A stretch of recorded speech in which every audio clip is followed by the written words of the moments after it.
soon. I basically got into libertarianism when I heard the argument that Obamacare was immoral because it forced people to purchase something they would not have voluntarily purchased. Maybe it's in their best interest, maybe it's not. Either way, you need to give people the choice, because you really don't know what's best for yourself sometimes, let alone tons of total strangers.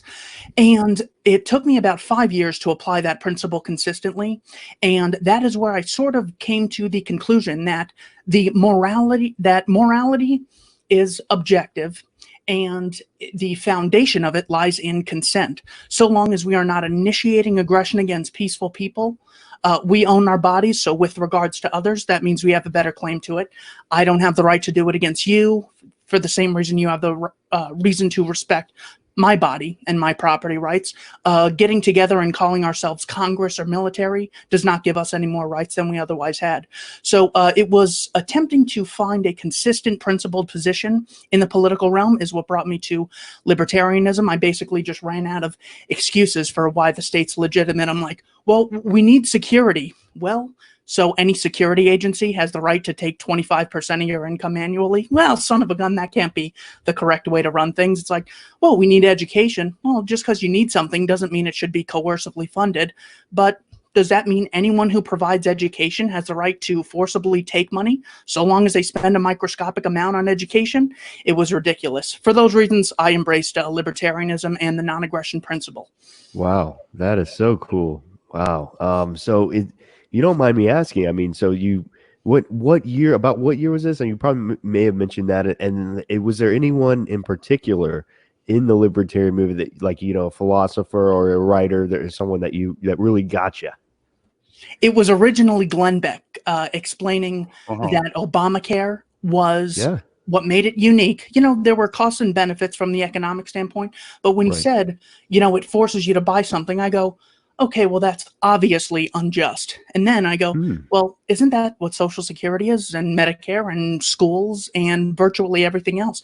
And, you know, you can't you can't opt out of chipping out of the warfare state where the CIA is funding Al-Qaeda in Syria to fight Assad. I mean, come on, can we opt out of funding Al-Qaeda? The people who they pin 9/11 on can't even do that. You know, starving kids overseas with sanctions because their dictators are already bad. Please, can I opt out of that? Is there any chance? No. Oh, but we gotta worry about the Koch brothers and privatization. It's all a scam.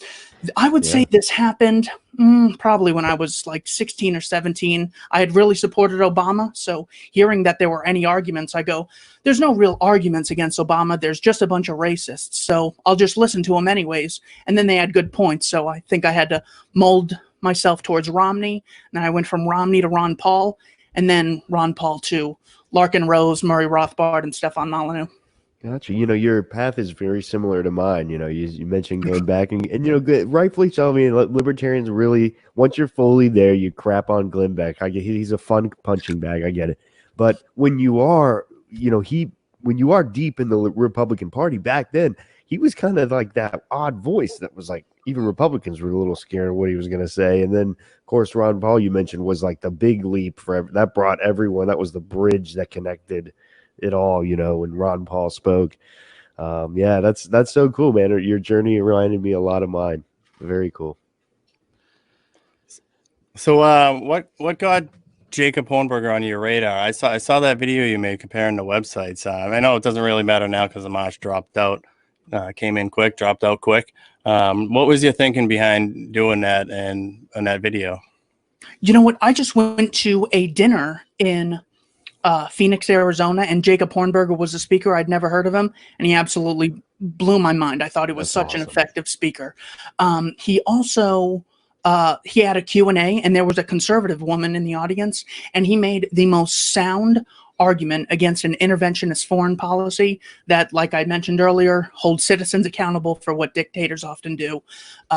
Sanctions in Iraq, bombings in civilian areas, totally unjustified. Just imagine anything happens here, you know, that you can't even burn the flag, but, you know, we can totally, you know, nuke civilians, and, well, that's we'll just call it collateral damage. That's fine. We have a name for it.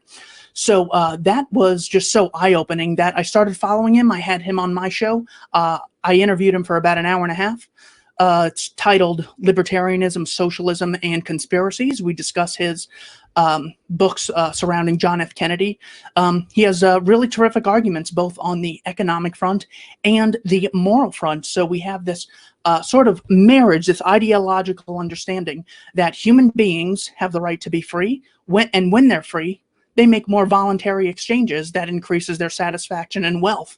And you know, if you don't have the right to do it, you don't have the right to vote for Lindsey Graham to do it on your behalf. So really the principled and economic understanding, you know, he talks about growing up in Laredo, Texas, a very impoverished place, whereas, you know, the libertarian is like, well, these are just, you know, trust fund babies. Even though I think I've met like one of those, you know, we still sort of get that rap. So I think his ability to communicate the message on principle is what makes him unique. And I was terrified that Amash was going to get this. So I started cranking out those videos and tweeting at him. So yes, I'm very glad the empty sweater vest Amash is out of there. Oh yeah, but, you know, but Jacob, Keith, he would have got us national attention. He would have got into debates. He could have got us 5, 10, 15%. So would have Dick Cheney. That doesn't mean we should justify. Nick Starrock would. I know that. I figured that would be a dog whistle to 5% of the audience.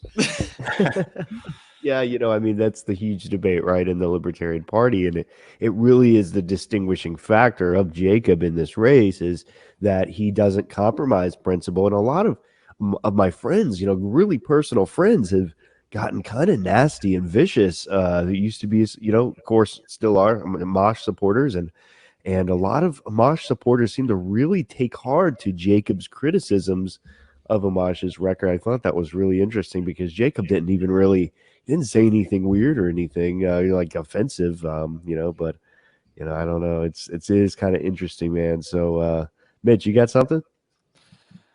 Yeah, if you just want to give me 1 second here. Oh yeah, no worries. I was just seeing if you had any ideas or anything. Yeah. We'll wait for Mitch, but what are your thoughts on the LP? You know, let's say the last few years, and you know, do you have any hopes that you know the more Mises Caucus types are gonna get put into positions of leadership? And you know, what kind of message do you think a libertarian? I know you're an anarchist, but what kind of message do you think the Libertarian Party should be putting out there? I think we should be explaining that both parties are two sides of the same collectivist coin. They both advocate socialism, which is the institutionalized aggression against private property. One group does it on behalf of the well-being of the nation. The other group does it on behalf of the downtrodden and the poor and the greater good long term for those who have not had the opportunity, allegedly. They're both trying to steal trillions of dollars. They're both trying to regulate us to the point where they cage us for victimless crimes, separating us from our families if we don't chip in for the government schools that indoctrinate people to not understand that, you know, what the Gulf of Tonkin is or Operation Mockingbird, or, you know, to get people to justify spraying Agent Orange on civilians. So it really is, I would say, using the Libertarian Party as the mechanism to explain why morality is objective and why violence is immoral, even for a group called government or a group called Congress. Both parties support Social Security, they support government education, they support the drug war, they support killing civilians overseas, they support spying from the NSA, they support no-knock raids. They say if government makes a law, you have an obligation to abide by it. This is all socialism. This is all the institutionalized aggression against private property and peaceful individuals. It's immoral, and it opens up a total opportunity for people in the Libertarian Party to communicate this message. Violence is violence, even when a group called government does it on behalf of voters. That's what I think the Libertarian Party can do. As far as what do I think of them in the last few years, I guess I'd have to do some more intellectual gathering, but I think Jacob Hornberger really stands out above anyone else as a great person. Probably, I'm not the expert on this, but probably the best person since Harry Brown that the LP has had to communicate the message. Yeah, I mean, it was truly inspiring, man. I mean, I saw Jacob. He came to the Libertarian Party 2019 convention, and it was just after the rumors that, you know, he went on the Ron Paul Liberty Report, and all of a sudden all those rumors came. Oh man, he's running, and he came to the convention. I was like, hey man, I just want to let you know, whenever you run, I think you're gonna run, and so whenever you run, I'm with you, dude. I'm on the campaign. And he just like kind of was like, okay, I got your name. And yeah, it was really funny, man. I mean, he really inspired me. And yeah, it's almost like that Ron Paul energy. I mean, it's really unique. And I think it really, what it comes down to, it's guys that they don't have to get briefed by their campaign manager. Okay, here's what you need to say tonight. Blah blah blah. Here, memorize these talking points. Blah blah blah. It's just people who have absorbed Murray Rothbard, absorb so much Mises, that they just are those ideals. They just, when they talk, it comes out of them, Absolutely. Yeah. So Hornberger has this great ability to take a principle and then apply it consistently. For example, I think the one that he brought up in when I went to see him speak live was the freedom of religion thing. Well, Oh, yeah. why should you be free to pursue a religion? Shouldn't this be up to a vote? This way we all, select the right religion that's in our best interest. Come on. Obviously, you see where that falls short. For the same reason you should have freedom of religion is the same reason you should have freedom of economic commerce. You own your body. Yes, you're going to make bad decisions. Yes, things might fail. You know when else things fail? When the state runs them. So saying that, well, there's no guarantee, or, that things might end up bad. Well, that doesn't justify the state coercively involving itself any more than it does, well, things are bad, therefore the Catholic Church has the right to coercively rule my life for me. What a non sequitur that is. So I think Hornberger's ability to take an argument that people already believe in and do this like Michael Humer jujitsu move intellectually and explain to them, hey, let me explain to you what you actually believe. But Hornberger says it in such a kind way, you don't even know you've been bamboozled. Or if you say, my body, my choice. In other words, Right. I own my life. I'm going to die one day, unfortunately. So let me live my life to the fullest. Well, Absolutely. yeah, my body, my choice, my money, my choice, my business, my choice, my time, my choice. You want to draft me? And I think it was Rahm Emanuel who said, yeah, we're considering 2 years of mandatory public service. How is that not like the worst thing ever? You had John P. Holdren in Obama's administration. We're going to have forced vaccines. We're going to have population control. Yeah. The my body, my choice. If you really believe that, apply it consistently, and you're a voluntarist. You're a libertarian. That's such a good point. And we hear that talking point from the left. We already hear it from the left. And it's a great point to just, if you just take that ideal and apply it everywhere, it leads you here. It leads you to the party of freedom and the principles of the non-aggression principle. Mitch, I know been kind of throwing it your way, but I do want to give you another choice, man, or another opportunity. You got anything you want to Yeah, ask? no, you're good. Every time I have something to say, you just keep on going. It's like, I don't want to interrupt. I know. I'm Like- sorry. Stop. Let me mute myself. No. Like, you've touched on anarchy a few times. So honestly, I just want to ask, and this isn't necessarily related to the campaign, but what's one anarchist-related book that you would recommend any libertarian to read, even if they're not gonna become a bleeding heart anarchist, just to like understand the perspective per se? Yeah, let me list off a few and then I'll pick one. The Most Dangerous Superstition by Larkin Rose is an excellent read, refuting the myth of authority. In short, if I don't have the right to do it, I don't have the right to vote for someone to do it on my behalf. And if they don't have the right to do it, how does them getting a job with a group called Congress give them rights they didn't previously have? Oh, no, it's okay. Violence is okay. I work at Walmart. Oh, that's no principal difference than Police Academy.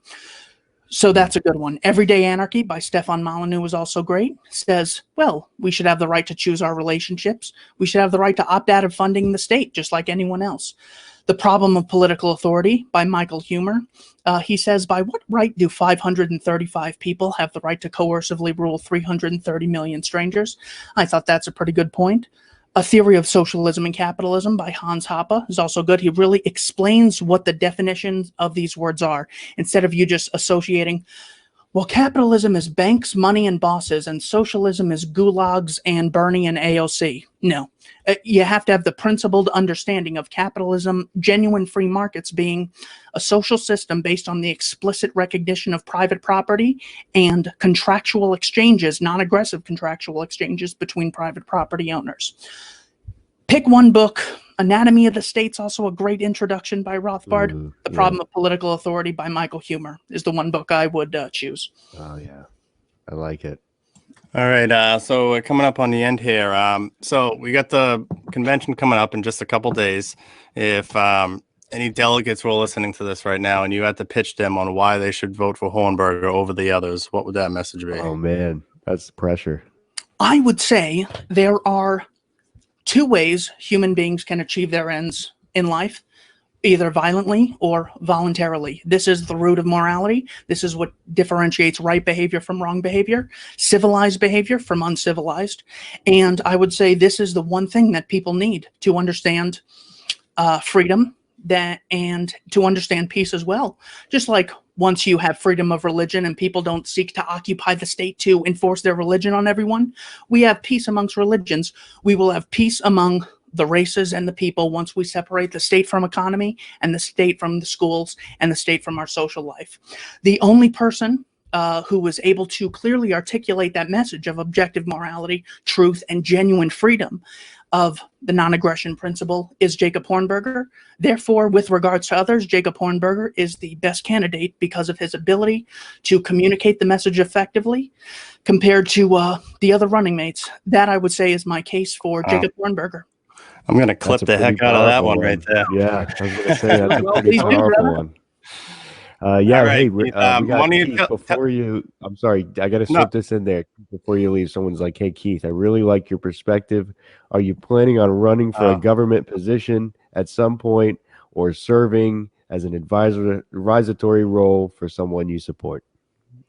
Oh yeah, I would totally be open to that. I think using the mechanism Nice. of politics is definitely is definitely something we absolutely have to be open to, because that's where the eyes and ears are. So when you get a chance like Justin Amash to get on Meet the Press, you got to have some intellectual capacity behind you. But instead, of course, even with Chuck's slow balls, he still screws it up. So Yep. yes, I'd be willing to. But Cool. in the meantime, I'm happy making videos and talking to Yeah. people. But I certainly wouldn't reject the opportunity. All Well, right, you are Keith, great at it, well, sir. Keep really it up. appreciate you joining us. Tell everyone quick where they can find your podcast and how they can support you. Appreciate your time, gentlemen. I would say go to YouTube and type in "Don't Tread on Anyone." You can also follow me on BitChute, mindsandArchive.org. YouTube is becoming a censorship hellhole, even with Rogan leaving. I think this might actually put them in check a little bit because they're Yeah. losing a big following.